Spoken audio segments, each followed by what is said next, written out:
Welcome to N24 news. ముందుగా headlines చూద్దాం. CM Jagan camp కార్యాలయంలో నూతన సంవత్సర వేడుకలు. తాడేపల్లి క్యాంప్ కార్యాలయంలో కేక్ కట్ చేసి అందరికీ శుభాకాంక్షలు తెలిపిన సీఎం.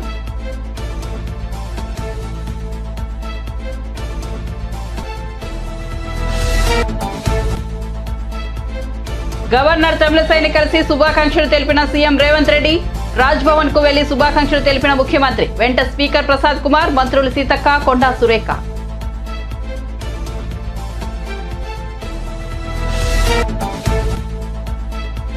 డిజిటల్ క్యాలెండర్ ను ఆవిష్కరించిన నారా భువనేశ్వరి. నూతన సంవత్సరం వేళ నారా భువనేశ్వర్ ఆసక్తికర వ్యాఖ్యలు.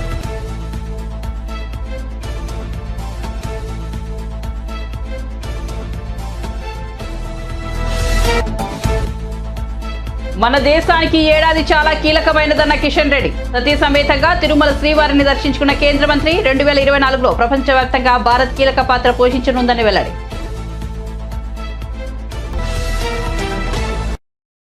ఇక వార్త వివరాల్లోకి వెళ్తే, తాడేపల్లిలోని సీఎం జగన్ క్యాంపు కార్యాలయంలో నూతన సంవత్సర శోభ వెల్లివిస్తుంది. ముఖ్యమంత్రి YS Jagan special cake cut చేశారు. అందరికీ శుభాకాంక్షలు చెప్పారు. రాష్ట్ర CS Jawahar Reddy, DCP KV Rajendranath, ఇతర ఉన్నతాధికారులు సీఎం జగన్ ను కలిసి ఆయనకు విశేష తెలిపారు. ఈ క్రమంలో తిరుమల నుంచి వచ్చిన టీటీడీ అర్చకులు సీఎం జగన్ కు వేద ఆశీర్వచనం అందించారు. స్వామివారి శేషవస్త్రం, ప్రసాదాలు, టీటీడీ క్యాలెండర్, డైరీలను సీఎం జగన్ కు అందించారు. కొత్త సంవత్సరాల నేపథ్యంలో సీఎం కార్యాలయానికి ఎమ్మెల్యేలు, ఎమ్మెల్సీలు, ఇతర వైసీపీ నేతలు భారీగా తరలి వస్తున్నారు.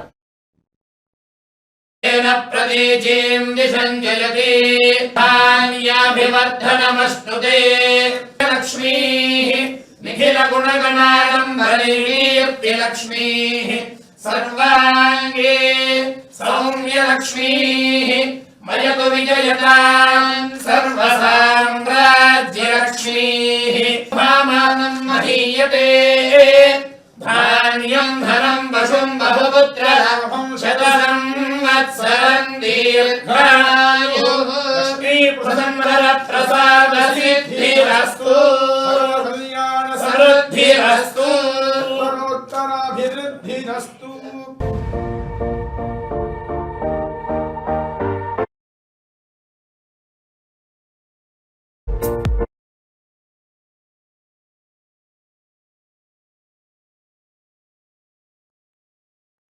ముఖ్యమంత్రి రేవంత్ రెడ్డి రాష్ట్ర గవర్నర్ తమిళసై సౌందరరాజన్ను కలిశారు. రాజ్భవన్ కు వెళ్లిన సీఎం ఆమెకు నూతన సంవత్సర శుభాకాంక్షలు తెలిపారు. గవర్నర్ ను కలిసిన వారితో ముఖ్యమంత్రితో పాటు సభాపతి కడ్డం ప్రసాద్ కుమార్, మంత్రులు సీతక్క, కొండా సురేఖ ఉన్నారు. పుష్పగుచ్చం ఇచ్చి సీఎం, గవర్నర్ పరస్పరం శుభాకాంక్షలు చెప్పుకున్నారు. ఆ తర్వాత గవర్నర్ కు సీతక్క శాల్వా కప్పి సత్కరించారు. కొండా సురేఖ నూతన సంవత్సరం సందర్భంగా గవర్నర్ కు ఓ పూల మొక్కను అందించారు. ఆ తర్వాత కాసేపు కూర్చొని ముచ్చటించారు. కాగా గవర్నర్ తమిళసై, సీఎం రేవంత్ రెడ్డిలో ప్రజలందరికీ ఆంగ్ల నూతన సంవత్సర శుభాకాంక్షలు తెలియజేశారు.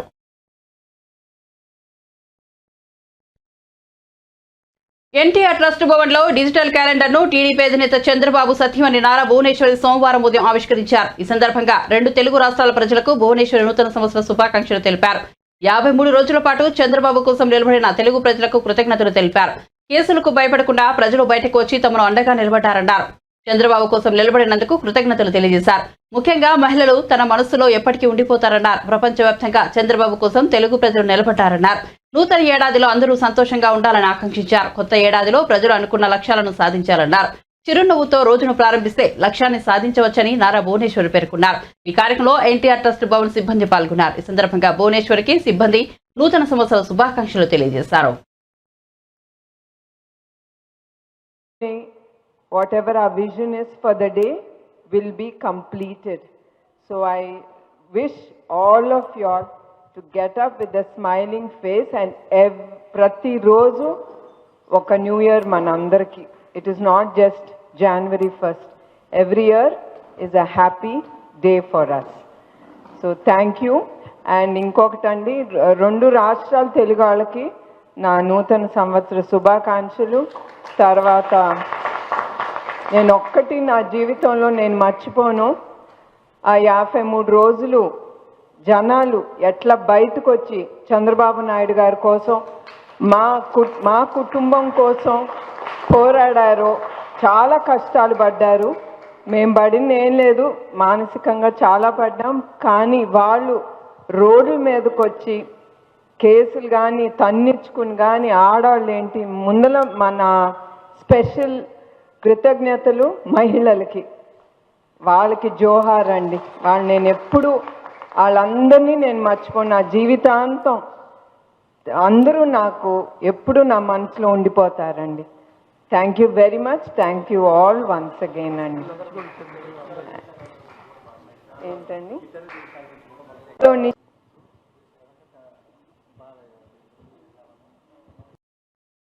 గుంటూరు వెస్ట్ నియోజకవర్గంలో మంత్రి విడుదల రజని కార్యాలయంపై టీడీపీ జనసేన కార్యకర్తలు దాడులు చేశారు. కొత్తగా నిర్మించిన ఆఫీసుపై రాళ్ల దాడికి తెగబడ్డారు. ఫ్లెక్సీలను చించేసి అద్దాలు ధ్వంసం చేశారు. ఈ నేపథ్యంలో మంత్రి విడుదల రజని సోమవారం ఉదయం పార్టీ ఆఫీసు వద్దకు చేరుకుని పరిశీలించారు. ఈ సందర్భంగా మంత్రి రజని మీడియాతో మాట్లాడుతూ దాడిని తీవ్రంగా ఖండిస్తున్నారు. బీసీ మహిళలైన నన్ను దాడులతో భయపెట్టలేరన్నారు. ఇది పక్కా ప్లాన్ తో జరిగిన దాడి అని పేర్కొన్నారు. రాళ్లు తీసుకొచ్చి దాడికి పాల్పడ్డారన్నారు. ఈ దాడి వెనుక ఎవరున్నా వదిలిపెట్టేది లేదని తెలిపారు. అధికార దాహంతోనే ఈ దాడికి పాల్పడ్డారని ఆరోపించారు. ఎన్నికల్లో ఓడిపోతామనే భయంతోనే ఇదంతా చేస్తున్నారన్నారు.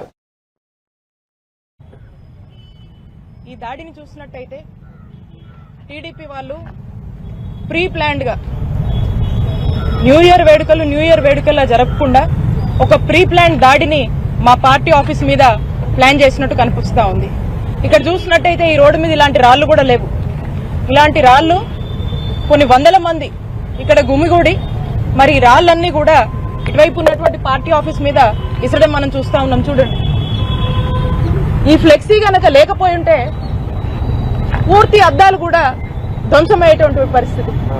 పూర్తిగా ఇటువంటి రాళ్లతో టీడీపీ గూండాలు ఏ విధంగా కూడా ఈ దాడికి తెరతీశారో మీరందరూ కూడా చూడొచ్చు. ఇది ఖచ్చితంగా ప్రీ ప్లాన్డ్ గా జరిగినటువంటి దాడి. దీని వెనకాల ఎవరున్నా కూడా మేము వదిలిపెట్టం. ఒక మహిళగా నేను ఇక్కడ ఈ రోజున ఈ పార్టీ ఆఫీసు ఒక బీసీ మహిళగా ఈ రోజు మనం ఇక్కడికి వచ్చి ప్రజలందరి మధ్య కూడా ప్రజా సేవ చేస్తూ ఉంటూ మరి ఈ పార్టీ ఆఫీస్ ని ఈ రోజు ప్రారంభించుకోవాలి ఈ నూతన సంవత్సరం సందర్భంగా అని చెప్పి మరి ఇక్కడ ఏర్పాట్లు జరుగుతూ ఉంటే మరి ఈ రోజున పంతానికి వాళ్లకు టీడీపీ వాళ్లకు ఓటమి భయం పట్టుకొని మరి ఏ విధంగా కూడా ఈ దారికి తెరతీశారో ఇక్కడ ఉన్నటువంటి అందరూ కూడా చూస్తా ఉన్నారు. నేను ఒకటి అడుగుతా ఉన్నాను, గుంటూరు ప్రజలందరూ కూడా విజ్ఞప్తి చేస్తా ఉన్నాను.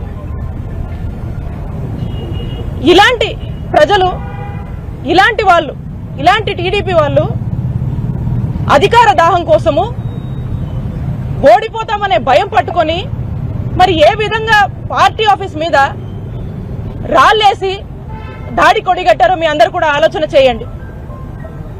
ఒక మంత్రిగా ఈరోజు ఒక మంత్రిగా నేను ఇక్కడ మేము మా వైఎస్ఆర్ కాంగ్రెస్ పార్టీని మేము ప్రారంభించుకుంటా ఉంటే మరి మా మీదే ఇంతటి దాడికి ఏ విధంగా కూడా ప్లాన్ చేసి ఒడిగట్టారో మీరు అందరూ కూడా చూడండి. వైసీపీ ప్రభుత్వం దశల వారీగా సామాజిక పెన్షన్ మొత్తాన్ని పెంచుతూ వచ్చిన సంగతి తెలిసిందే. ఇప్పుడు ఆ పెన్షన్ 3,000కు పెంచారు. పెంచిన పెన్షన్ నేటి నుంచి అమల్లోకి రానుంది. కాగా ఈ నెల కొత్తగా 1,17,161 మందికి పెన్షన్ అందించనున్నారు. 2019లో పెన్షన్ 2,250 కాగా 2022 నాటికే అది 2,500 అయింది. 2023లో 2,750గా అందించారు. ఇప్పుడు మరో 250 పెంచి 3,000 చేశారు. పెంచిన పెన్షన్ ను మండల వారీగా ఈ నెల 8 వరకు అందించనున్నారు. ఈ జనవరిలో మొత్తం 66.34 లక్షల మందికి 1968 కోట్లు పంపిణీ చేయనున్నారు. కాగా పెన్షన్ భారం ఏడాదికి 23,556 కోట్లు అని తెలుస్తోంది. బసవతారకం క్యాన్సర్ ఆసుపత్రిలో నిర్వహించిన కొత్త సంవత్సరం వేడుకల్లో ప్రముఖ నటుడు బాలకృష్ణ పాల్గొన్నారు. కేక్ కట్ చేసి స్వయంగా చిన్నారులకు తినిపించారు. వారికి పుస్తకాలను అందించారు. అందరికీ నూతన సంవత్సర శుభాకాంక్షలు తెలిపారు.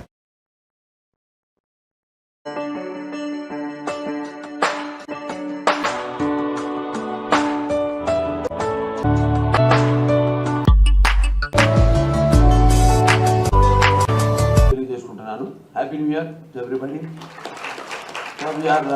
ఇప్పుడు 2024లోకి అడుగుదాము. అంటే ప్రతి సంవత్సరం మనకి అంటే ఈ ఆసుపత్రికి సంబంధించి ప్రతి సంవత్సరం కూడా మనకి ఎంతో అంటే మన జ్ఞాపకాల్లో అంటే ప్రతి సంవత్సరం ఒక ఛాలెంజ్గా తీసుకుని ఆ ఆసుపత్రి ప్రారంభం నుంచి అంటే శంకుస్థాపన నుంచి కూడా పడ్డ కష్టాలు 1989లో నాన్నగారు ఇక్కడ భూమి పూజ చేయడం, అప్పుడు కోడలి శివప్రసాద్ గారు, నూరి దత్తాత్రేయుడు గారు వాళ్ళందరూ కలిసి చేయడం. అలాగే ప్రతి సంవత్సరం అప్పుడు ఎన్నో ఆర్థికంగా ఎన్నో ఇబ్బందులు ఎదురు కావడం, అలాగే ప్రభుత్వాలు మారడం, దానివల్ల జాప్యం జరగడం, ఎంతోమంది దాతలు ఇప్పుడు వెంకటేశ్వర కానివ్వండి, లేకపోతే మేడం తొలసి గారు కానివ్వండి, పోలవరపు వాళ్ళంతా కూడా టాటా మెమోరియల్, తర్వాత చంద్రబాబు నాయుడు గారు ఆయన వచ్చాక వాళ్ళని, అలాగే ఈ ఎంపీ ల్యాడ్స్ నుంచి డబ్బు తీసుకురావడం, అలా అలా అలా చేసుకుంటే ఆసుపత్రిని సో ప్రతి సంవత్సరం ఏదైతే ఈ క్యాన్సర్ వ్యాధులు ప్రపంచవ్యాప్తంగా, అంటే హాస్పిటలే కాకుండా రీసెర్చ్ అండ్ డెవలప్మెంట్ కూడా, సో దాంట్లో అన్ని విషయాల్లో కూడా ఏది ఒక ఆసుపత్రికి వచ్చే పేషెంట్ ఎక్స్పెక్టేషన్స్కి తగ్గకుండా ఈ ఆసుపత్రిని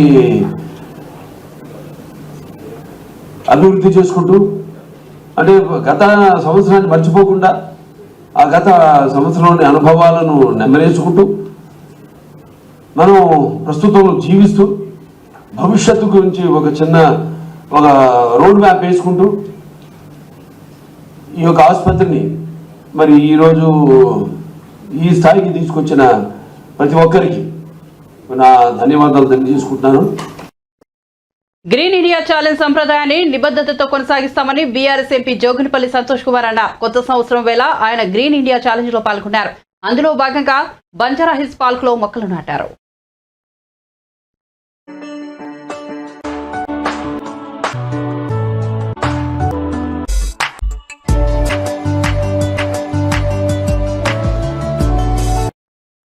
బీఆర్ఎస్ వర్కింగ్ ప్రెసిడెంట్ మాజీ మంత్రి కేటీఆర్ సోమవారం పారిశుద్ధ్య కార్మికులతో కలిసి భోజనం చేశారు. ఆంగ్ల నూతన సంవత్సరం సందర్భంగా పారిశుద్ధ్య కార్మికులతో కలిసి ఆయన తెలంగాణ భవన్లో వేడుకలు జరుపుకున్నారు.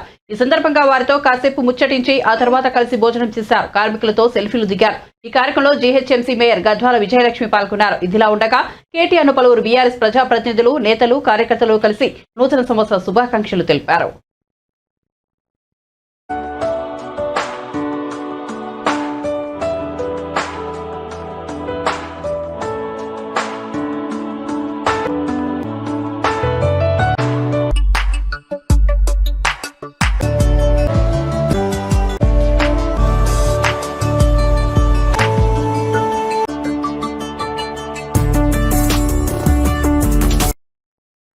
నూతన సంవత్సరాన్ని పురస్కరించుకుని హైదరాబాద్ లోని ఆలయాలకు భక్తులు పోటెత్తారు. నగరం నడిబొడ్డున ఉన్న బిర్లా బందర్ కు జనం పెద్ద ఎత్తున తరలివచ్చారు. దీంతో ఆలయ ప్రాంగణం సందడిగా మారింది.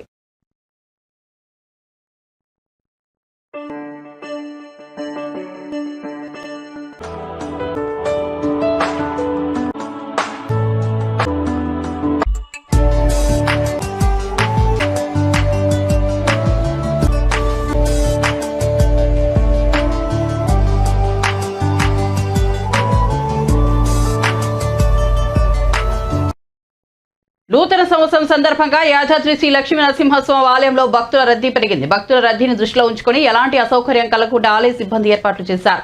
రద్దీకి అనుగుణంగా కొండపైకి వెళ్లేందుకు ప్రత్యేక ఉచిత బస్సులను టీఎస్ఆర్టీసీ ఏర్పాటు చేసింది.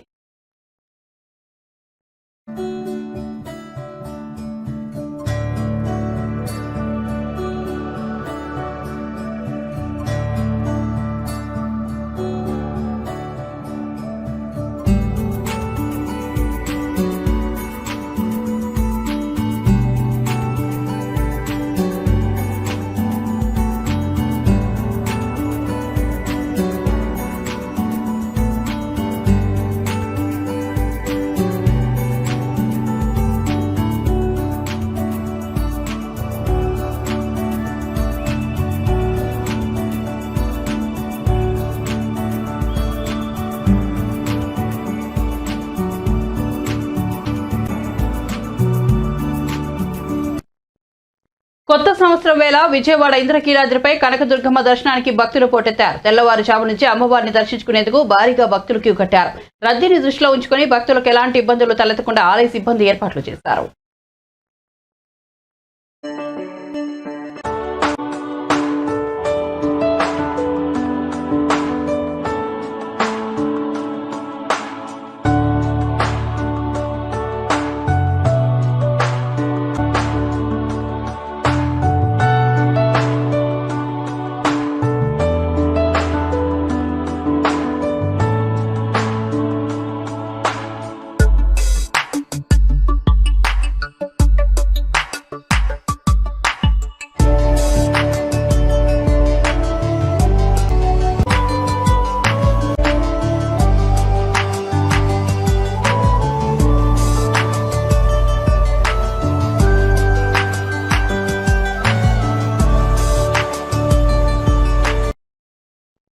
సంవత్సరం వేళ తిరుమల శ్రీవారిని పలువురు ప్రముఖులు దర్శించుకున్నారు. సోమవారం వీఐపీ ప్రారంభ విరామ దర్శన సమయంలో విశాఖ శారదాపీఠం ఉత్తరాధికారి స్వతానందేంద్ర స్వామి, తెలంగాణ ఉప ముఖ్యమంత్రి బట్టువేలు విక్రమార్క, సినీ నటుడు సుమన్లు స్వామివారి దర్శనం చేసుకున్నారు. టీటీడీ ఆలయ అధికారులు వీరికి స్వాగతం పలికి దర్శన ఏర్పాట్లు చేశారు. అనంతరం వారికి స్వామివారి తీర్థ ప్రసాదాలను అందజేశారు.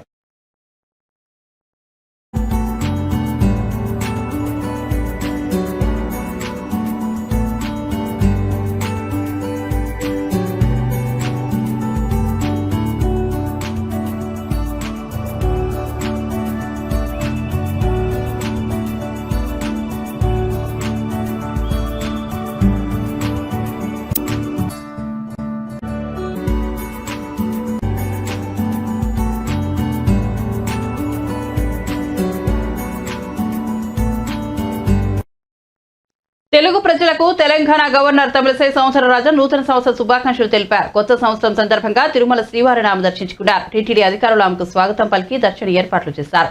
దర్శనం అనంతరం స్వామివారి తీర్థ ప్రసాదాలను అందజేశారు.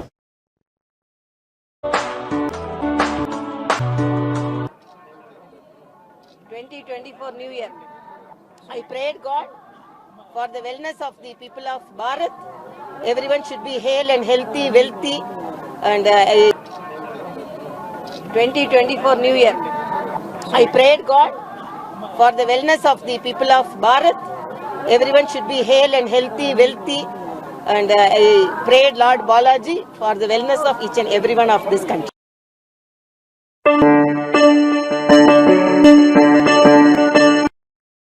ఎంతో కాలంగా ఎదురు చూస్తున్న అయోధ్య రామ మందిరం ప్రారంభోత్సవం ఈ ఏడాదిలోనే జరగనుందని కేంద్ర మంత్రి బీజేపీ తెలంగాణ రాష్ట్ర అధ్యక్షుడు కిషన్ రెడ్డి తెలిపారు.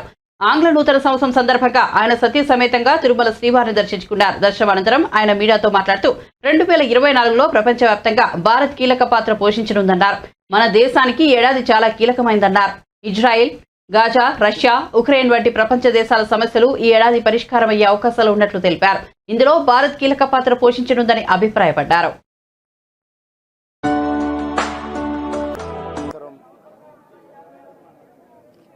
సందర్భంగా హృదయపూర్వకమైనటువంటి నూతన సంవత్సర శుభాకాంక్షలు తెలియజేస్తా ఉన్నాను. ఈ సంవత్సరము మన దేశానికి చాలా కీలకమైనటువంటి సంవత్సరం. ప్రపంచంలో ఉన్నటువంటి అనేక సమస్యలు ఈ సంవత్సరంలో పరిష్కారమయ్యే అవకాశం ఉంది. అందులో భారతదేశము కీలక పాత్ర పోషించనున్నది. అది ఇజ్రాయెల్, గాజా సంబంధించి కావచ్చు, లేక ఉక్రెయిన్, రష్యాకు సంబంధించిన విషయంలో కావచ్చు, లేక ప్రపంచవ్యాప్తంగా జరుగుతున్నటువంటి అనేక రాజకీయ, ఆర్థిక, సామాజిక నేపథ్యంలో కూడా భారతదేశము ఈ సంవత్సరము 2024 కీలక పాత్ర పోషించనున్నది. దానితో పాటు మన దేశంలో కూడా మరి ఈ సంవత్సరము మరింతగా శక్తినిచ్చే విధంగా అందరూ కూడా ఈరోజు ఐక్యమత్యంగా మన దేశ అభివృద్ధి కోసము కృషి చేయాల్సిన అవసరం ఉంది. అదే కాకుండా ఈరోజు మహా సంతోషం అంటే 500 సంవత్సరాల నుంచి మనం పోరాటం చేస్తున్నటువంటి, 500 సంవత్సరాల నుంచి ఎదురు చూస్తున్నటువంటి, ప్రపంచంలో ఉన్నటువంటి హిందువులందరూ కూడా ఆకాంక్షిస్తున్నటువంటి అయోధ్యలోని రామ జన్మభూమి స్థానంలో భవ్యమైనటువంటి, దివ్యమైనటువంటి రామమందిర నిర్మాణం పూర్తయి ఈ యొక్క ఇదే జనవరిలో 22వ తేదీ ప్రాణప్రతిష్ఠ జరగనున్నది. ఇది నిజమైనటువంటి దీపావళి పండుగ, మనకు నిజమైనటువంటి నూతన సంవత్సర శుభాకాంక్షలు.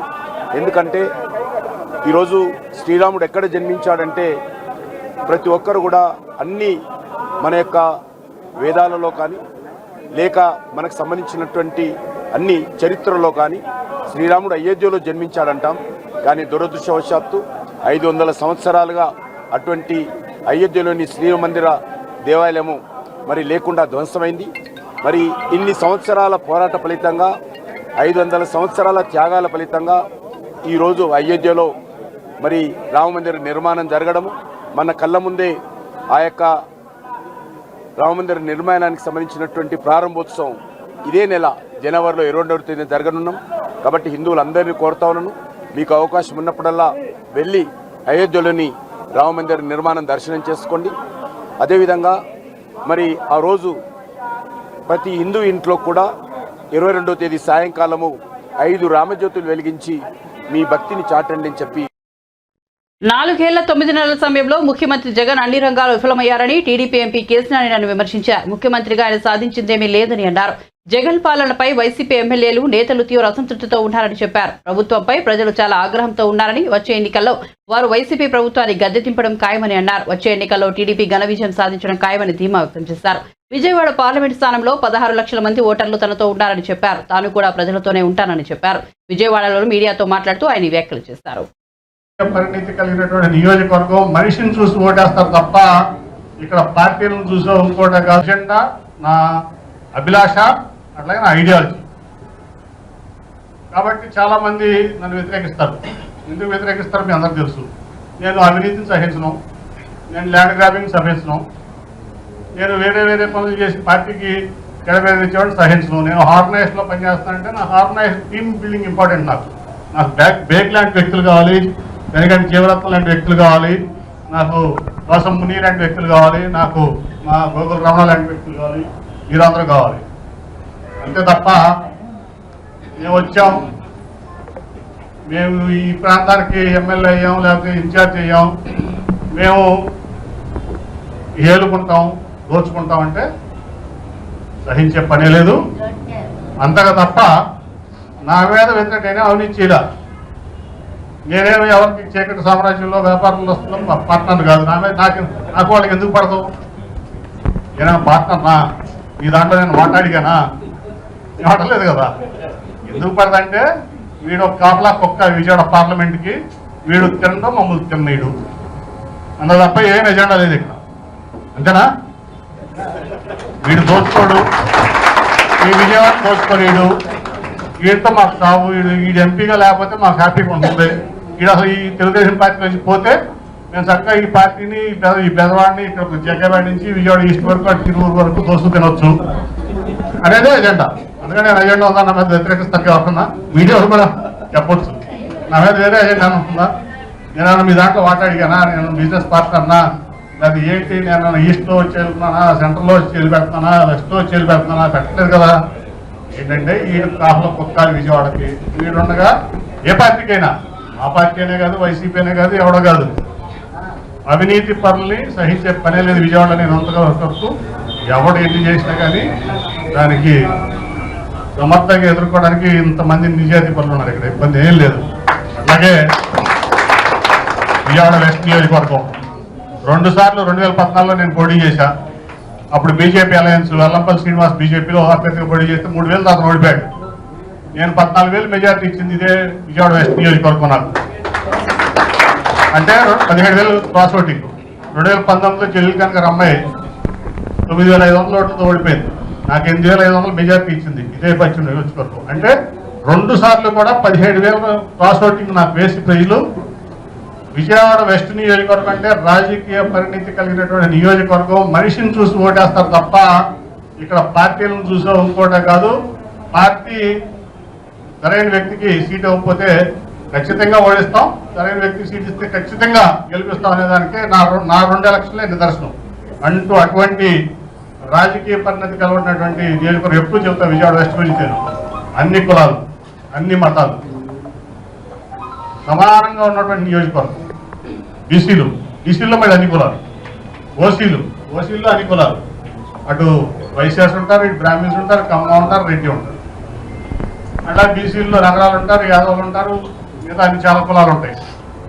అట్లాగే మీకు ముస్లిమ్స్, క్రిస్టియన్స్, మీకు అన్ని ఇంత సమకూర్పుకున్నటువంటి అసెంబ్లీ నియోజకవర్గం ఈ 2 తెలుగు రాష్ట్రాలు, ఒక రాష్ట్రం కాదు ఉందంటే అది విజయవాడ వెస్ట్ నియోజకవర్గం. అక్కడ ఓటర్లు కూడా చాలా రాజకీయ పరిస్థితితో ఆలోచించి ఓటేసేటువంటి ఓటర్లు నిశ్చితంగా గమనిస్తూ ఉంటారు రోజువారీగా వాళ్ళ లీడర్ని. ఎంఎస్బీకి ఏంటి, చేస్తే నాని ఏంటి, లేకపోతే ఒక కాళ్ళమని వ్యాపారస్తుడు ఏంటి, లేకపోతే కనవతల గుడ్డు దోస్తే వాళ్ళు ఏంటి, అన్నీ ప్రతిదీ వాళ్ళకి తెలుసు. ప్రతి చిన్న ఇంట్లో కూడా దాన్ని బట్టే ఓటు ఉంటుంది అక్కడ. కాబట్టి మీ అందరూ కూడా చాలా ఇప్పుడు దాదాపు టీమ్ టీడీపీ విజయవాడ వెస్ట్ అంటే అన్ని రకాలుగా కూడా మరి రాధాకృష్ణ కానీ మీరందరూ కానీ ఒక టీమ్గా పనిచేస్తున్నారు మన వాళ్ళంతా కూడా. ఆ రోజు విజయవాడలో కొంతమంది ప్రెస్ మీట్ పెట్టి 50 మంది కార్పొరేషన్ ఓడిచ్చారు. కార్పొరేషన్ రావాలి, వాళ్ళ స్వార్థం తన కుమారుడు రాజారెడ్డి వివాహానికి సంబంధించి వైఎస్ఆర్టీపీ అధ్యక్షురాలు వైఎస్ షర్మిల పూర్తి క్లారిటీ ఇచ్చారు. ఫిబ్రవరి 17న కుమారుడు రాజారెడ్డి వివాహం జరగనుందని ఆమె ప్రకటించారు. అట్లూరి ప్రియతో తన కుమారుడు పెళ్లి జరగనుందని చెప్పారు. ఈ నెల 18న రాజారెడ్డి ప్రియల నిశ్చితార్థం జరుగుతోందని తెలిపారు. ఈ విషయాన్ని అందరితో పంచుకోవడం సంతోషంగా ఉందని చెప్పారు. కుటుంబ సమేతంగా కాబోయే వధూవరులతో కలిసి ఇడుపులపాయలోని వైఎస్ ఘాట్కు ప్రదర్శిస్తామని పేర్కొన్నారు. తొలి వివాహ ఆహ్వాన పత్రికను నాన్న సమాధి వద్ద ఉంచి ఆయన ఆశీస్సులు తీసుకుంటామని చెప్పారు. ఈ మేరకు ఆమె ఎక్స్ వేదికగా పూర్తి వివరాలను తెలియజేశారు. మరోవైపు రాజారెడ్డి అట్లూరు ప్రియుల ప్రేమలో ఉన్న సంగతి తెలిసిందే.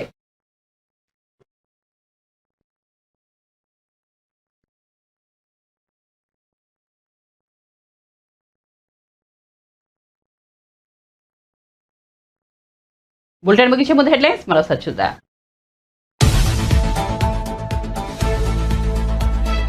సీఎం జగన్ క్యాంపు కార్యాలయంలో నూతన సంవత్సర వేడుకలు. తాడేపల్లి క్యాంపు కార్యాలయంలో కేక్ కట్ చేసి అందరికీ శుభాకాంక్షలు తెలిపిన సీఎం జగన్.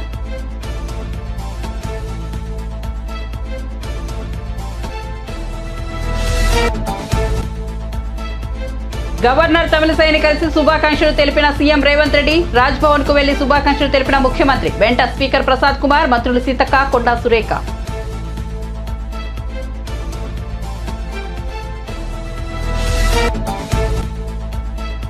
డిజిటల్ క్యాలెండర్ ను ఆవిష్కరించిన నారా భువనేశ్వర్. నూతన సంవత్సరం వేళ భువనేశ్వర్ ఆసక్తికర వ్యాఖ్యలు.